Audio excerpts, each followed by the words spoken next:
tonight, the city's annual St. Patrick's Parade is being rescheduled for the first time in decades, why organizers say a rain check is needed. Plus, the importance of carbon monoxide detectors, what local fire departments say you need to do while turning your clocks forward this weekend. Good evening and thank you for joining us. I'm Brittany Schaefer. Temperatures hitting above freezing Friday as spring approaches. The sun melting some snow, but could more be coming this weekend? Let's send it over to meteorologist Pamela Gardner to find out. Hey, good evening. We have a milder forecast as we head into the weekend. Today it was glorious. We hit the low 30s for high temperatures, and we were finally just near that freezing mark, enough to finally melt away some of that top layer of snow and let the melting trend continue into the weekend. Through this evening, temperatures fall below freezing, will be in the 20s overnight, and then eventually ultimate low temperatures will be in the low 20s. 22 for the low in Worcester, 22 in Fitchburg, 19 degrees Jaffrey, and the low in Boston, 28 degrees under mostly clear sky. Southwest wind, and then our wind will actually help to boost our temperatures into the 40s tomorrow afternoon. Plenty of sunshine and a bluebird ski day. 41 for the high temp in Worcester. Oh, but we have some snow. Winter still trying to take its grip across the area, and this is going to give us another 1 to 2 inches of snow accumulation, and this is going to be through early Sunday, then slowly tapering things off and changing over to some rain. I'll have the hour-by-hour timing and your 10-day in just a bit. This weekend's weather also affecting an annual event in the city. The Worcester County St. Patrick's Parade is postponed for only the second time in its history. Organizers say while it's a tough call, the safety of the marchers and spectators come first. Our Olivia Lemon has more on the decision. The parade committee says everything was ready to go, including roads cleared of snow on the parade route, but the timing of Sunday's storm is really what led them to postpone the parade. The Irish are tough. We'd march in anything. Leo Quinn says the decision to postpone the annual Worcester County St. Patrick's Parade wasn't easy, but the public safety comes first. 2 to 4 inches of snow, followed by freezing rain, followed by rain. We go, they can't march in that.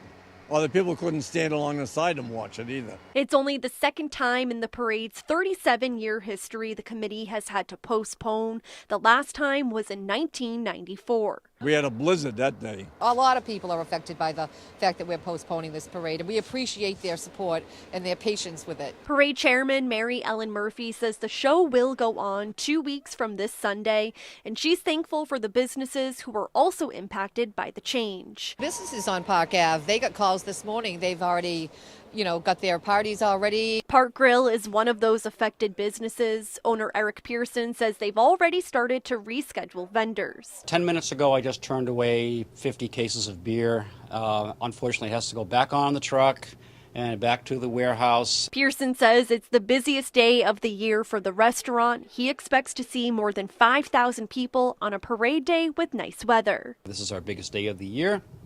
It's unfortunate, but safety is number one. It will happen, and it'll be a great day. The parade committee and businesses are hoping for good weather 2 weeks from this Sunday and are hoping people will still come out to the parade. On Park Avenue, Olivia Lemon, Worcester News Tonight. Auburn police are asking for the public's help identifying a man accused of stealing a purse. Police say the man pictured here smashed a car window at the Auburn Mall and took a woman's purse. Police advise people to never leave valuables in plain view in their vehicles. If you recognize this man, you are asked to contact Auburn Police. The Worcester Public Schools Technology Plan is asking for $2.6 million in investments. The plan would be doubling their technology budget to hire staff and provide a Chromebook for every student in 3rd through 12th grade. According to administration, there currently isn't enough money in the budget for the plan. Worcester schools have improved technology throughout schools in the past few years, but say they don't want to fall behind other districts in the region. Daylight savings is turning the clocks forward on Sunday. Local fire departments say while you change clocks, it's also important to check smoke and carbon monoxide detectors, which could save your life. Our Chandler Walsh joins us now with more. Chandler? Brittany, state law requires working smoke and carbon monoxide alarms in all residences, and during this time of year, we're reminded of their importance. It's a device the size of your hand, which could save your life. Fire departments are reminding people to test smoke and carbon monoxide alarms as they change their clocks. Some folks have combination sets, some people have different ones around, but it's a nice time. Take a few minutes.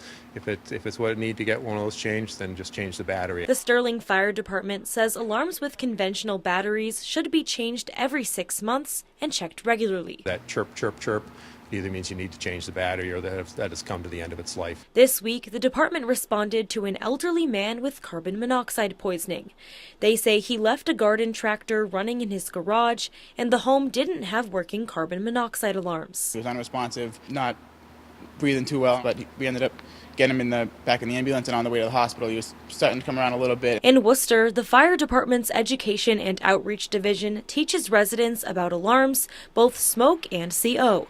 When it comes to smoke, Lieutenant Annie Pickett says alarms should be less than 10 years old, installed 10 feet from bedrooms. With a practiced home escape plan, because together they will increase your chances of surviving a fire, if it was in your home, by 50%. She recommends the newer photoelectric alarms, which don't require a change in battery, but should be tested monthly. It's earlier to detect or sound the alarm for smoldering smoke, which gives you the moments that you need to escape. Back in Sterling, they say this week's incident shows the importance of working alarms. Carbon monoxide is an odorless, colorless gas, so you're not going to really detect it at all until you start to sense some of these symptoms. So the detectors that are in the house are there to do that.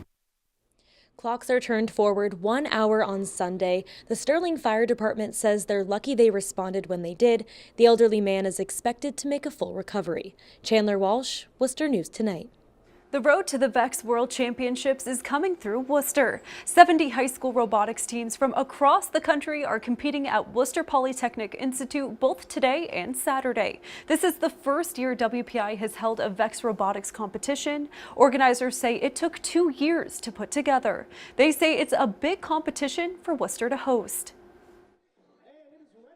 I think it's a great opportunity to showcase what our city and our community have to offer, and like I said, a lot of these kids might never have come here otherwise, but, they get to visit the city at night, and a lot of, are staying in local hotels and like I said, experiencing the city. So we like to say it's a little bit like rock concert, a little bit dance party with some robots thrown in. The young women and men that are involved with these programs are at the cusp of becoming really important engineers and scientists, and so it's natural for us to want them to see our campus. The Bancroft School's robotics team was among the competitors. Last year, the team was tournament champions for the region. The team says they are leading in the competition and hope to represent Worcester well. Exciting to be representing Central Massachusetts in Worcester when we have other teams from around the country. We feel like we're ready for the competition, but we're also very excited to see what these other teams not in our area are bringing to the field. The robot goes through iterations as we design, build, and rebuild, and so we started in the summer, and we've rebuilt probably like 10 times at this point. The event is open to the public. The winning teams will advance to the VEX Robotics World Championships taking place in Kentucky next month. The Nichols College men's basketball team playing in the Sweet 16 of the NCAA tournament. It's the deepest the program has ever gone in the postseason, and tonight they face a tough opponent in Amherst. Our Andy Lacombe joins us from Amherst College, where the game is taking place. Andy?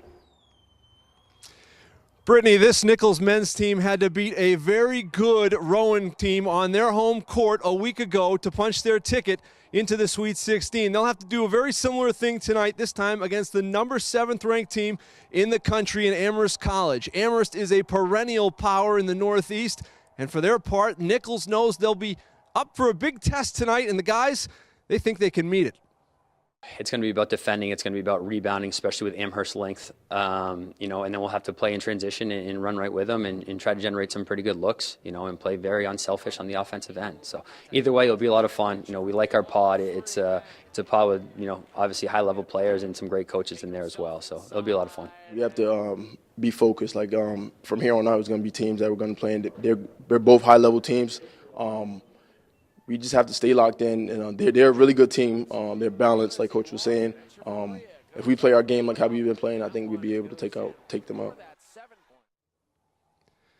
All right, and this Nichols College men team being led in part by a local guy, Leicester High School grad Matt Morrow. He's averaging 17.5 rebounds per game in the NCAA tournament so far. Coming up in sports, Kevin Shea talks a little bit more with his coach about him and what the keys will be tonight against Amherst College. For now, we're live at Amherst College. Andy Lacombe, we send it back to you, Brittany, in the studio. Well, good luck to Nichols College. Thank you, Andy. Friday marks International Women's Day. In Worcester, businesses owned by females are celebrating the day. And as our Rosalind Flaherty explains, some fields are starting to see women take charge. Alice Walker's Garden. She's phenomenal feminist. The smoothies at Bedlam Book Cafe are named after inspiring women in history. It's like a real strong sense of solidarity with women around the world. On International Women's Day, the bookstore's owner, Nicole DiCello, says she's proud of all the women-owned businesses popping up in central Massachusetts. There are phenomenal women right here in Worcester. Down the street, Stillman Quality Meats is another female-owned business. Owner Kate Stillman says her crew is 85% women. People really respect the fact that you're there with your family and your kids. I mean, half the time my kids are like tucked at my side. I get a lot of women who are rolling up their sleeves and doing it with me. The business owns a farm in Hardwick and raises all the animals they sell. Stillman says years ago it was only men who owned butcher shops, but she's seeing a change. Traditionally, people think, meat and they think male, but behind the scenes, there's a lot of women who are starting to get into it. Meanwhile, DiCello says it's now more important than ever for women to stand up and take on strong roles. Women have been held down for a really long time. And I think that it's beyond just, the equality things that we need to see come up, but it's also like women can be cool too. Women can make a scene too. The Worcester Regional Chamber of Commerce says they work with more than 70 women-owned businesses in the area. In Worcester, Rosalind Flaherty, Worcester News Tonight. Eunice Summer recently moved to Worcester from St. Thomas. The 87-year-old paints every day, and her artwork has even caught the eye of a big-time actor. Eunice Summer's artwork is bringing the walls of Holy Trinity Nursing and Rehabilitation Center to life. We are honored to have her work not only on display, but for everyone in the place, in and out, coming and going, to enjoy it forever and ever. The 87-year-old's paintings have reached beyond Worcester. Back in the 1990s, Summer painted Morgan Freeman when they were both down in the U.S. Virgin Islands. He saw my work because my work was hanging other places. I hitched a ride from one island to another on his boat, and that's where I sketched him because I didn't ask him to sit for me. I just memorized what he looked like. Summer has a large following, including Norman Simo, who is in awe of her work.